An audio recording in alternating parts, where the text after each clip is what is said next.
I'm 93 years old, and I've learned that the worst kind of loneliness isn't being alone. It's forgetting why you wanted company in the first place.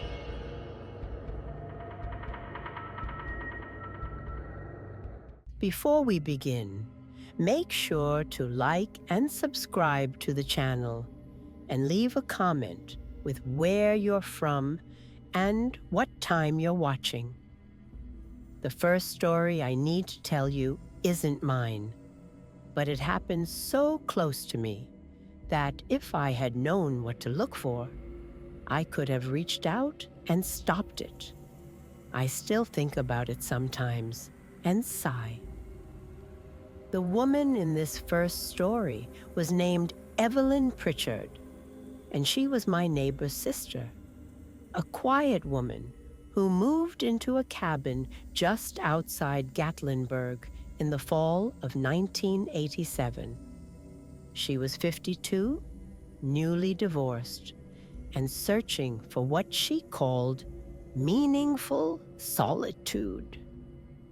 The cabin sat 3 miles up a dirt road most people didn't even know existed.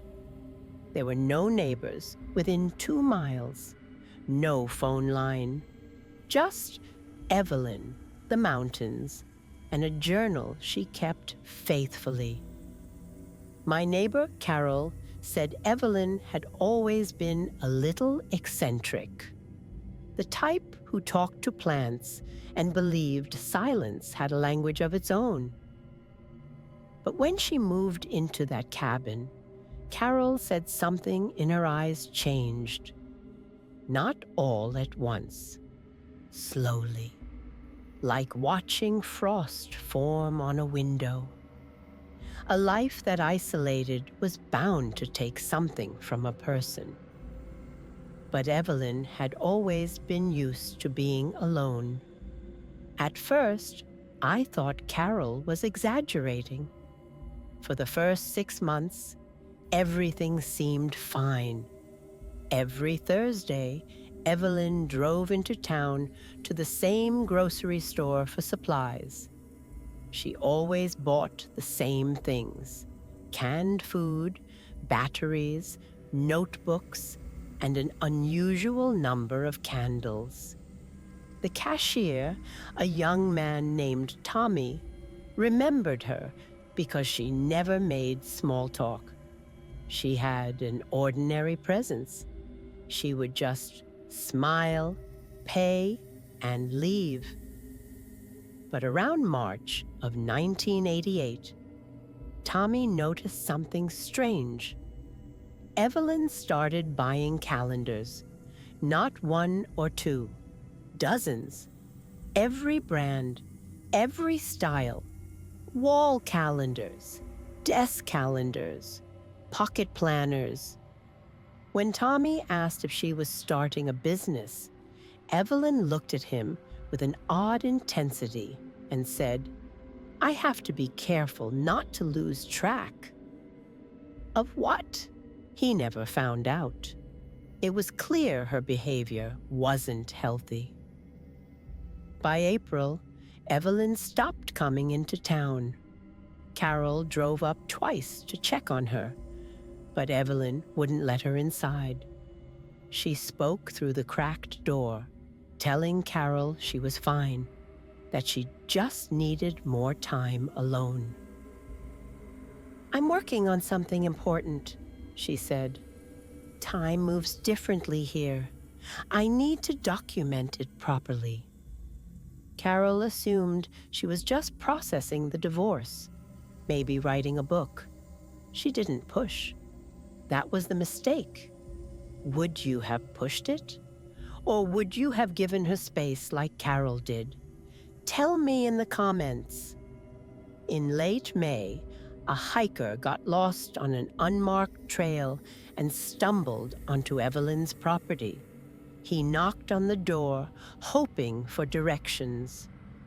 When Evelyn answered, he said she looked like she hadn't slept in weeks. Her hair was matted, her clothes were stained, and her eyes, he described them as hollow, like someone had scooped out everything that made her human. But what disturbed him most was what he saw through the gap in the door. The walls of the cabin were covered, floor to ceiling, with calendars. Every single one had been marked up with red ink. Dates crossed out, some circled, some connected with lines like a conspiracy theorist's map. And in the center of the main wall, written in what looked like dried blood, were the words, "It skipped May 17th. When the hiker asked if she needed help, Evelyn grabbed his arm, her grip surprisingly strong, and whispered, "Did you feel it? Did you notice when it happened?" "When what happened?" he asked. "The skip, the day that didn't exist, May 17th? It never happened. I was awake. I watched. The sun rose on the 16th and set on the 18th. But there was no 17th. 24 hours just vanished." The hiker pulled away and left as quickly as possible. He reported the incident to the local ranger station, but they dismissed it as a woman having a mental health crisis. Someone made a note to do a welfare check, but it kept getting pushed back. Budget cuts, understaffing, the usual excuses. By the time Carol finally convinced a sheriff's deputy to drive up there with her in early June, it was too late. The cabin was empty. Not abandoned. Empty. Like Evelyn had vanished mid-activity. A pot of soup sat on the stove, cold but not moldy. Fresh vegetables sat on the counter. Her car was still parked outside, keys in the ignition.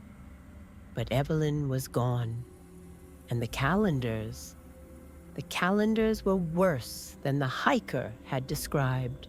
Every single one had been torn apart and reassembled into a massive collage that covered every wall, the ceiling, even parts of the floor.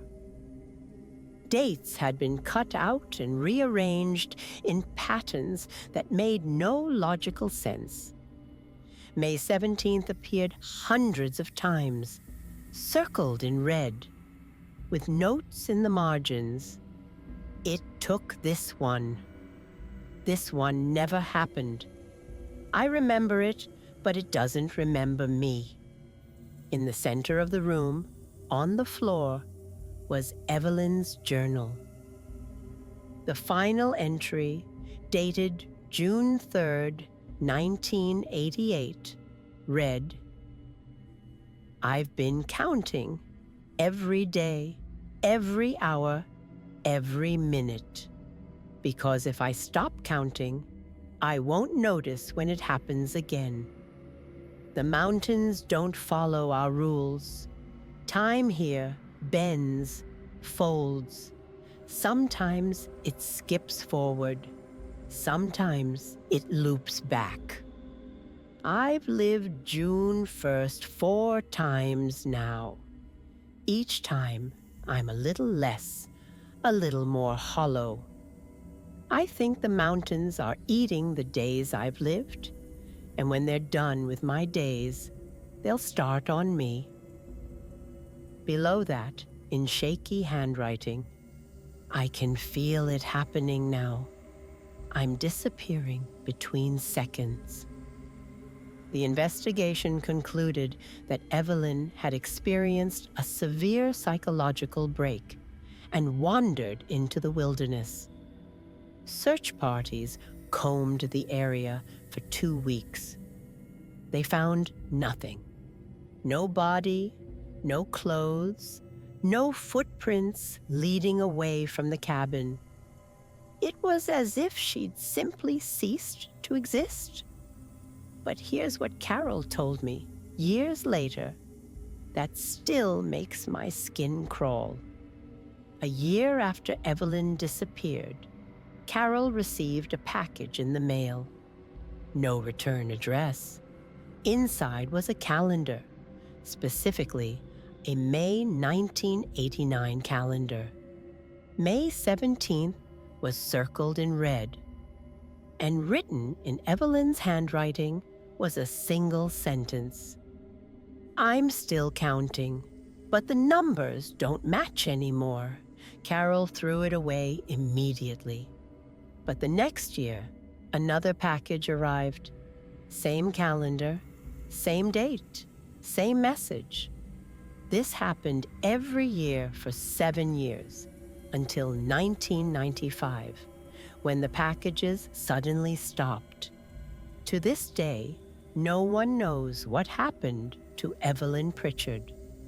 The cabin was eventually torn down, and the land was absorbed into the national park. But hikers who pass through that area report strange experiences. Watches that run backwards, calendars on their phones glitching, showing dates that don't exist, and sometimes, late at night, people claim they can hear a woman's voice, faint and distant, counting. 98, 97, 96, always counting backwards, never reaching zero, because in the Smoky Mountains, time doesn't just pass. Sometimes it takes you with it. And that was only the first story. If you think losing track of time is terrifying, wait until you hear what happens when someone keeps track of you.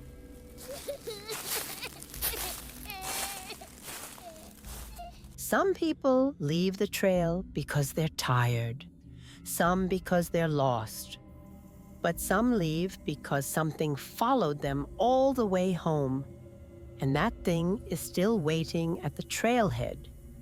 If you think you're alone while hiking in the Smoky Mountains, you're mistaken.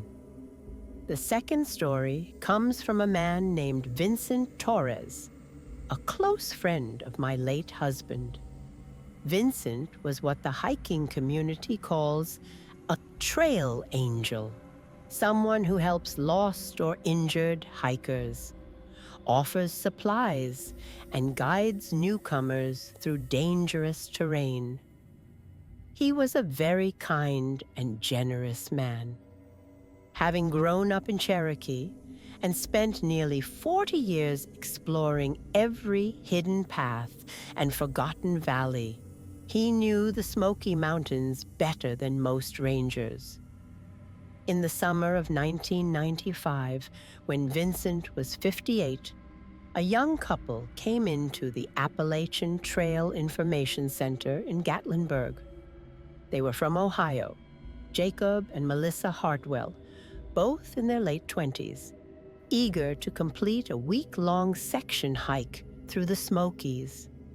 They looked prepared: good boots, quality backpacks, proper maps.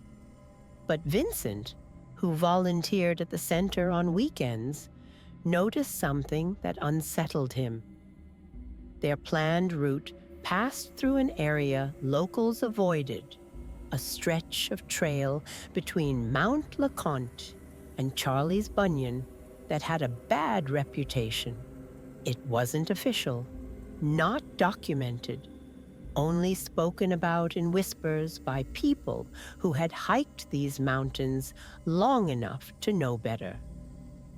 Vincent tried to steer them toward a different route, but they were confident with the fire and eagerness of youth, the kind of confidence that comes from reading guidebooks and watching YouTube videos. They thanked him politely and set out Monday morning. When you come to places like that, you should listen to the experienced locals. Vincent watched them disappear down the trail and had a feeling he would see them again. He just didn't know when or in what condition.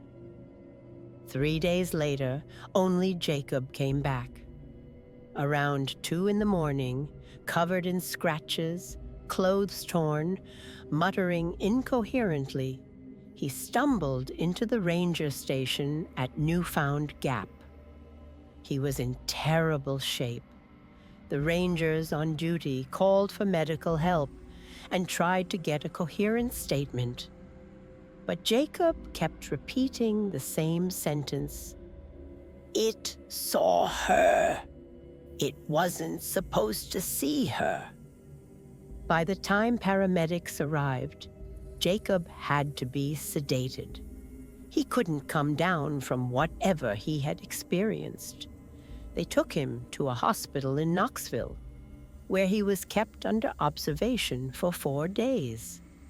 During that time, he refused to speak to anyone, not doctors, not police, not even his own parents who had driven in from Ohio. Anyone except Vincent. On the 5th day, when Vincent visited the hospital, Jacob looked at him with a familiar expression, the kind born from shared trauma, and whispered, "You tried to warn us." Vincent pulled a chair up beside the bed. "Tell me what happened. Would you want to know, or would some stories be better left untold? Let me know in the comments." Jacob's hands trembled as he spoke. He and Melissa had made good progress the first day, setting up camp near Icewater Spring Shelter. The weather was perfect, the trail well marked, and they'd met several other hikers along the way. Everything felt safe, normal. The second day started fine, too. They hiked through dense forest, crossed several streams, and by afternoon, they'd reached the ridge trail between LeConte and Charlie's Bunyan. That's when they met him. The man was standing just off the trail, partially hidden by rhododendron bushes, watching them approach. He was tall, easily 6'4", wearing clothes that looked wrong for hiking. Khaki pants, a button-down shirt, leather shoes that had no business being on a mountain trail, no pack, no water bottle, no visible supplies. Jacob said the man smiled when they got close, but the smile didn't reach his eyes. "You two look tired," the man said. His voice was pleasant, almost friendly. "There's a shortcut just up ahead. Cuts 2 miles off your route. I can show you if you'd like." Melissa, ever practical, asked how a shortcut could exist on a well-mapped trail. The man's smile widened. "The mountains keep secrets from the map makers. Not everything needs to be documented, does it?" Jacob said they should have walked away right then. But Melissa was intrigued. She'd always been curious, always wanting to find the hidden places, the undiscovered spots. It's what made her a good traveler, and it's what killed her. They followed the man off the main trail onto a narrow path barely visible through the undergrowth. He moved with strange grace for someone so tall, never tripping, never ducking under branches, as if the forest simply moved out of his way. After about 20 minutes, Jacob started to feel uneasy. The forest had gone too quiet. No birds, no insects, just their footsteps and the sound of branches brushing against their packs. He suggested they turn back.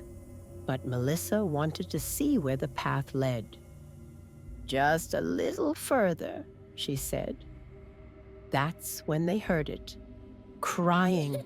A child's crying, coming from deeper in the woods. The man stopped walking and tilted his head, as if listening to music only he could hear. "Someone needs help," he said. Then he looked directly at Melissa. "You hear it, don't you?" Melissa nodded. She'd always had sharp hearing, could pick up sounds others missed. "We should check it out," she said. "A child might be lost." Jacob tried to stop her, but she was already moving toward the sound, pushing through the thick brush. The man followed her, and Jacob, not wanting to leave his wife alone, followed them both. They emerged into a small clearing he'd never seen on any map. In the center stood the remains of an old structure, not a cabin exactly, but something that might have been a shelter once. Rotted wood, collapsed roof, walls barely standing, and sitting in front of it, partially hidden in shadow, was a child. At least, it looked like a child. Melissa moved closer, calling out in that gentle voice she used with her nieces and nephews. "Hey, sweetie, are you okay? Are you lost?" The crying stopped. The child stood up slowly, and that's when Jacob saw its face clearly for the first time. It wasn't a child. It was something wearing a child's shape, like a costume that didn't quite fit right. The proportions were wrong. Arms too long, head too large, eyes too far apart. Melissa saw it too. She froze, her hand halfway extended, and then she turned to look at the tall man, understanding dawning on her face. "You shouldn't have been able to see him," the man said softly. "Most people can't. They hear the crying, but when they look, they see a normal lost child. We collect them, bring them in, and they never make it back to the trail. But you saw what he really is." The thing that looked like a child smiled, revealing teeth that belonged in a much older mouth. Too many teeth. Too sharp. Jacob grabbed Melissa's arm and ran. He didn't remember much after that, just branches tearing at his face, his lungs burning, Melissa's hand in his, until suddenly it wasn't anymore. He fell, tumbled down a slope, hit his head on something hard. When he came to, it was dark, and he was alone. He called for Melissa until his voice gave out. He searched until his flashlight died. Finally, he stumbled back to the main trail and kept walking until he found the ranger station. Vincent listened to all of this without interrupting. When Jacob finished, he asked a single question. "Did the man tell you his name?" Jacob shook his head. But Melissa asked him, "Right before we saw the thing?" He said people used to call him the Trail Keeper. Said he's been walking these mountains since before they had names. Vincent's face went pale. He'd heard that name before, decades ago, from an old Cherokee woman who'd warned him about certain places in the mountains. Places where the boundary between what is and what should never be grows thin. She'd told him that some beings have always lived in these hills. older than the trees, older than the stones. They don't harm everyone who crosses their path, only those who can see them for what they truly are. The official search for Melissa Hartwell lasted 2 weeks. They found her backpack near the Ridge Trail, but nothing else. No body, no clothing, no trace of where she might have gone after leaving the marked path. The case was eventually classified as a missing person, presumed dead. Another tragic statistic in the long list of people who'd vanished in the Smokies. Jacob never returned to the mountains. He moved back to Ohio, married someone else, tried to build a normal life. But Vincent said he received a letter from Jacob every year on the anniversary of Melissa's disappearance. The letters were always brief, usually just a few lines about how he still heard the crying sometimes, late at night, coming from places where no children should be. The last letter came in 2004. It read, "I saw him yesterday, standing across the street from my house, same clothes, same smile. He waved at me. I think he wants me to know that he's still there, still waiting. Maybe for me, maybe for the next person who can see too clearly." Vincent never heard from Jacob again after that. As for Vincent himself, he stopped volunteering at the trail center. He stopped guiding hikers into the backcountry. When I asked him why, years later, he told me something I've never forgotten. "I've been walking these mountains my whole life," he said, "and I've seen things I can't explain. But there's a difference between seeing and understanding. Most people see shadows and trees and maybe a bear if they're lucky. But some people like Melissa, they see what's actually there. And once you see it, once you really understand what walks these trails alongside us, there are only 2 choices: leave and never come back, or stay and become part of what others will someday see." He paused, looking out toward the mountains visible from his porch. "I chose to leave. Jacob chose to run. But Melissa? She saw too much, too clearly. And whatever's out there, it kept her."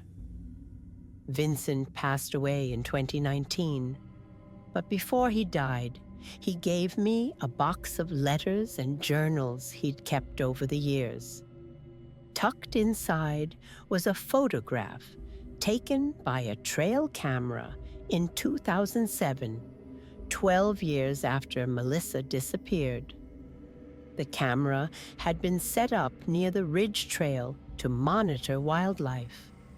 The photo shows a woman standing in the middle of the path, facing the camera. She's wearing hiking clothes from the 1990s.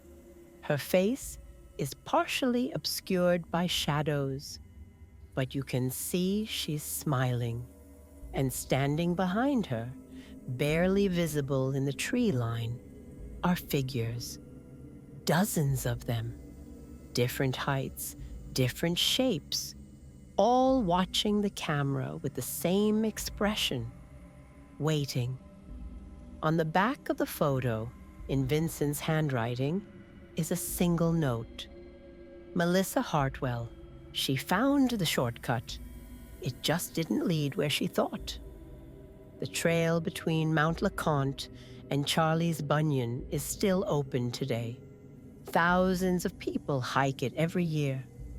Most see nothing unusual, but every so often, Someone reports meeting a tall man who offers to show them a shortcut.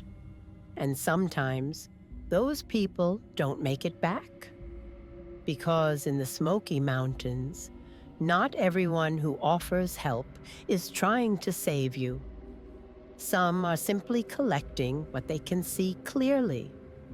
And once you follow them off the market trail, the only question is whether you'll be another name on a missing person poster or just another shadow standing in the trees, waiting for the next hiker who can see too well. That was the second horror.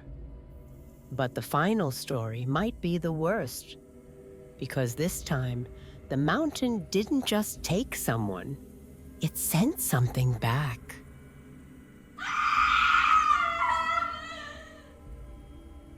There are fates worse than getting lost in the mountains.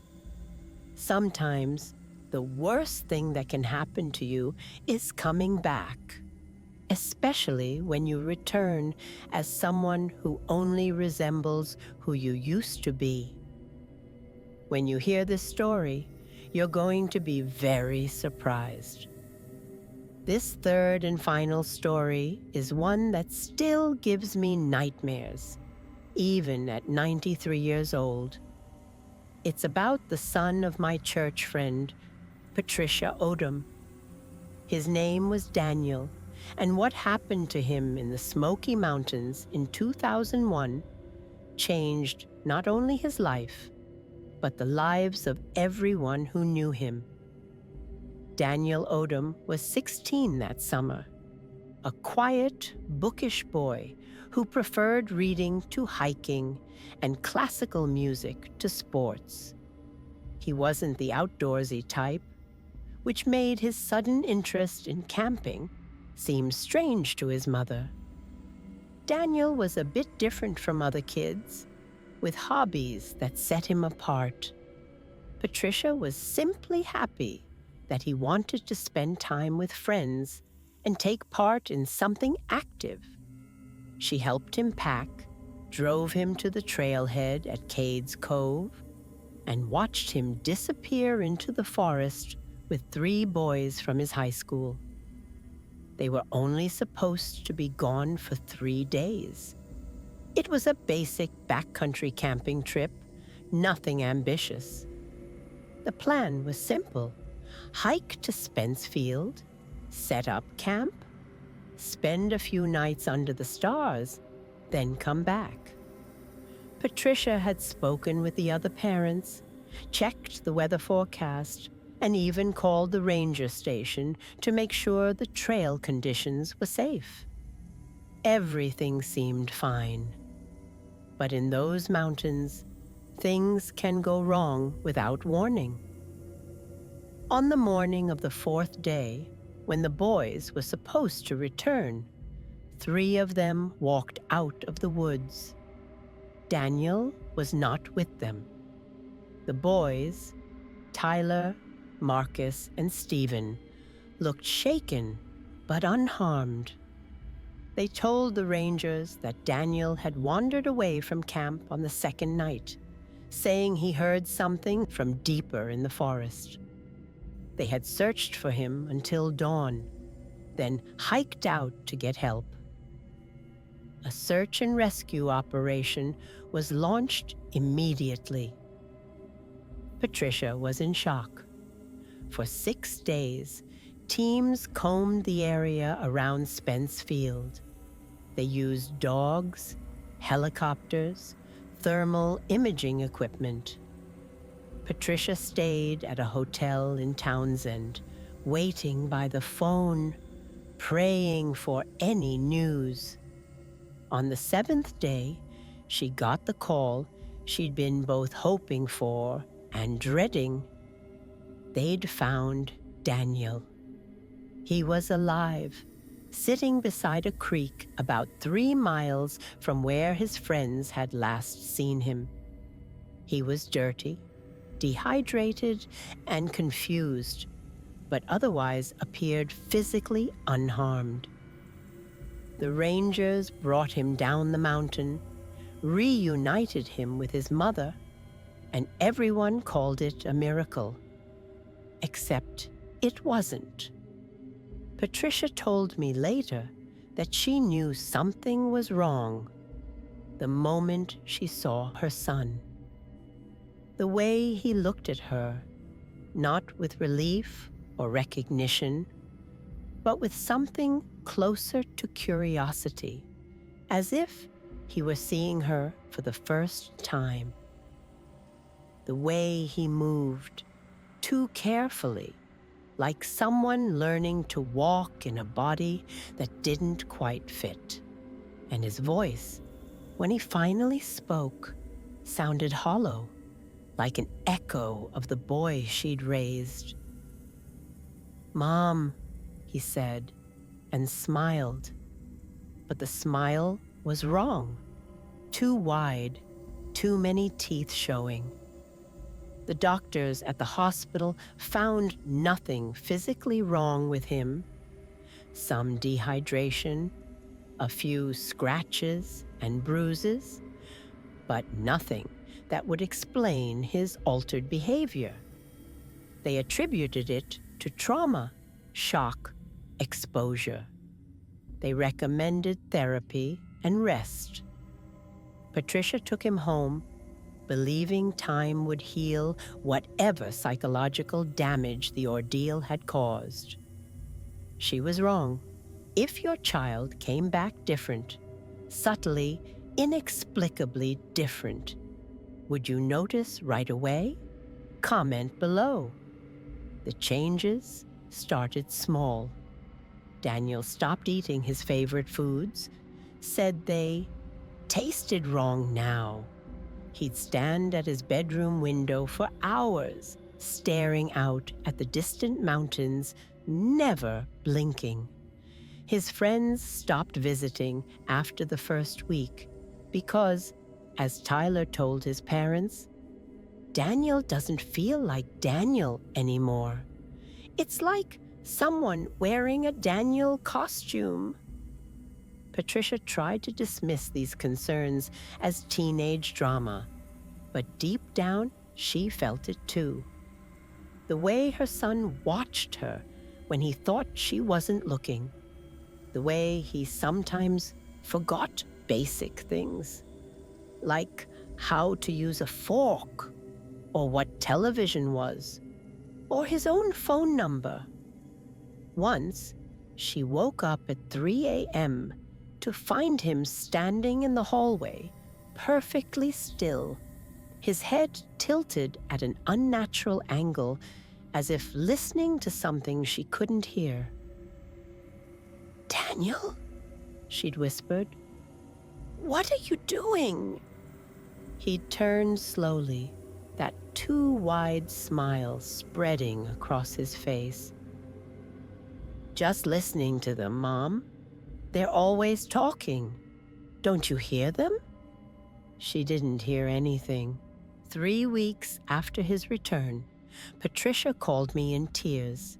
She said she'd gone into Daniel's room to put away laundry and found something that made her blood run cold.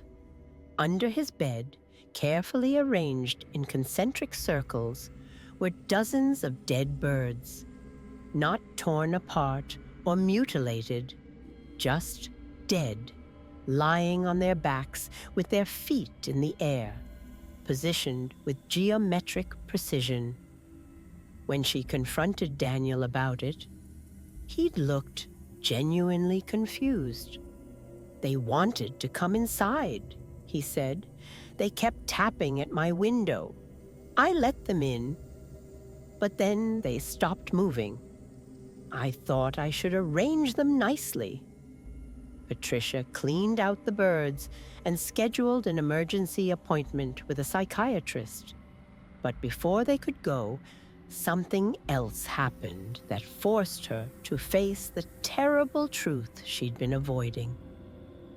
It was a Saturday afternoon. Patricia had gone to the grocery store, leaving Daniel home alone for the first time since his return. When she came back 2 hours later, Every single photograph in the house had been taken down. Every picture of Daniel, from infancy to present day, had been removed from frames and arranged on the living room floor in chronological order. Daniel was sitting in the middle of this timeline, studying the photos with intense concentration. When Patricia asked what he was doing, he looked up at her with those eyes that somehow seemed both familiar and completely foreign. "I'm trying to remember," he said. "I know I'm supposed to be this person." He gestured to the photos. "But I can't remember being him. It's like reading a story about someone else. These memories, they're not mine. They belong to the boy who went into the mountains. I'm just what came back." Patricia's knees buckled. She sat down heavily on the couch, staring at the thing that looked like her son. "What are you?" she whispered. Daniel, or whatever was wearing Daniel's face, tilted his head again in that unsettling way. "I don't know. I woke up in his body by the creek. His memories were there, like photographs I could look at but not feel. I knew I was supposed to go back, to pretend to be him. The rangers were calling his name. Your name was in his memories. I thought if I came back, eventually I'd become him. But I think the real Daniel is still out there, Mom, in the place where I came from." Patricia started screaming. She couldn't help it. The words poured out of her. Years of maternal love twisted into horror and grief. This thing in front of her, this imposter wearing her son's face, just watched with those empty eyes until her voice gave out. That night, Patricia called the 3 boys who'd been with Daniel on the camping trip. She demanded they tell her the truth about what happened in those woods. At first, they resisted, maintained their original story. But when she threatened to go to the police with accusations that they'd done something to her son, Tyler finally broke. "We found something up there," he said, his voice shaking over the phone. "Past Spencfield, there's this area that's not on the maps. Old-growth forest, really dense. We saw lights moving between the trees, weird blue lights, like fireflies, but bigger. Daniel wanted to investigate. We told him not to, but he went anyway. We heard him calling out, saying he'd found a cave or something. Then his voice just stopped. We searched for hours, calling his name. Around dawn, we saw him walking back toward camp. But Stephen said something was wrong with the way he moved, like a puppet on strings." Tyler paused, and Patricia could hear him crying. "We knew it wasn't Daniel anymore. But what were we supposed to say? That something in the mountains had replaced our friend? No one would believe us. So we stuck to the story about him wandering off. We thought maybe whatever took him would just go away eventually. Or Daniel would come back somehow. But he's not coming back. Is he, Mrs. Odom? The thing in your house. That's all that's left." Patricia hung up and looked at Daniel, who was standing in the doorway, listening. "I'm sorry," it said. "I didn't mean to cause you pain. In the place I came from, there is no pain, no fear, just existing. But your world has so much of both. I understand now why the boy ran, why he tried to hide in my world. He couldn't bear this anymore. What happened to my son? Patricia demanded. The thing that looked like Daniel smiled sadly, the first expression that seemed genuinely emotional. He's in the in-between place, the space behind the mountains. Some of your people call it different names, but it's all the same. A place where things go to stop being what they were. He begged to stay there, and something had to take his place here to maintain the balance. So I came through. I'm sorry. I truly am. Over the next few days, Patricia called every expert she could find: psychiatrists, priests, paranormal investigators. Most dismissed her as a grieving mother experiencing a psychological break. But one person believed her, an elderly Cherokee woman named Sarah Crow, who lived near the reservation boundary. Sarah came to the house and sat with the thing that looked like Daniel for hours, speaking in a language Patricia didn't understand. When she was done, she pulled Patricia aside and spoke with grave certainty.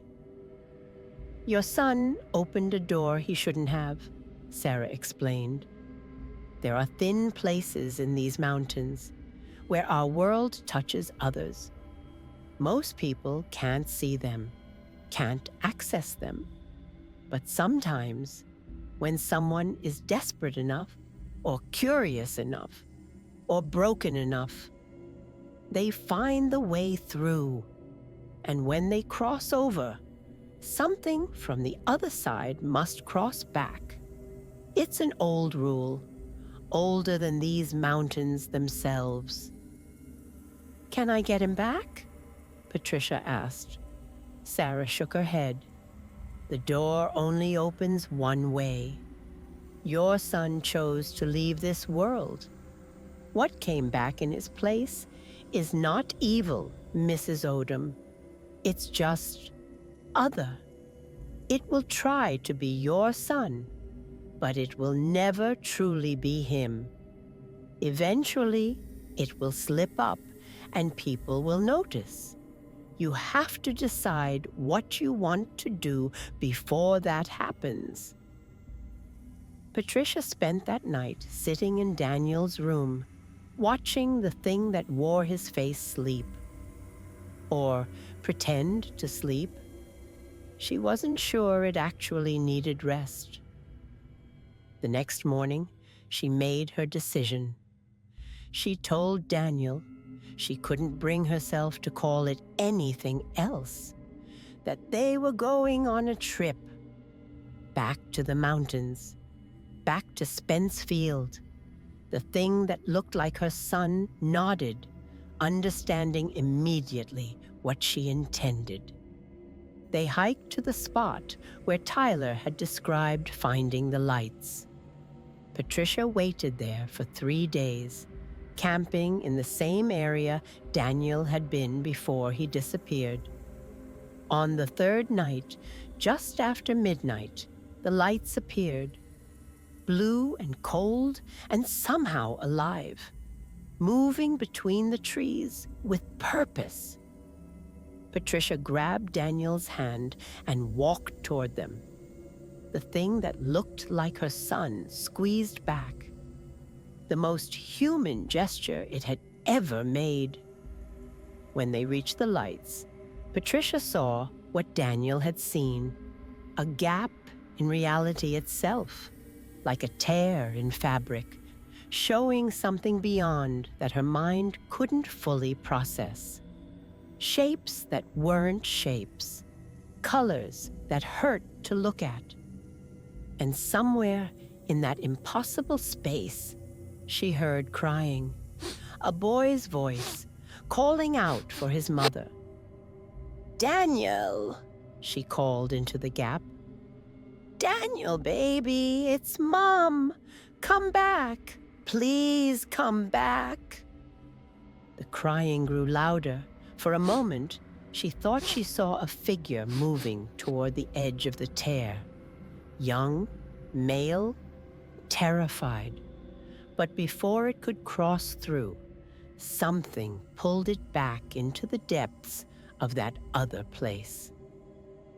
The thing beside her that wore Daniel's face spoke softly. "He can't leave, Mrs. Odom. He made his choice.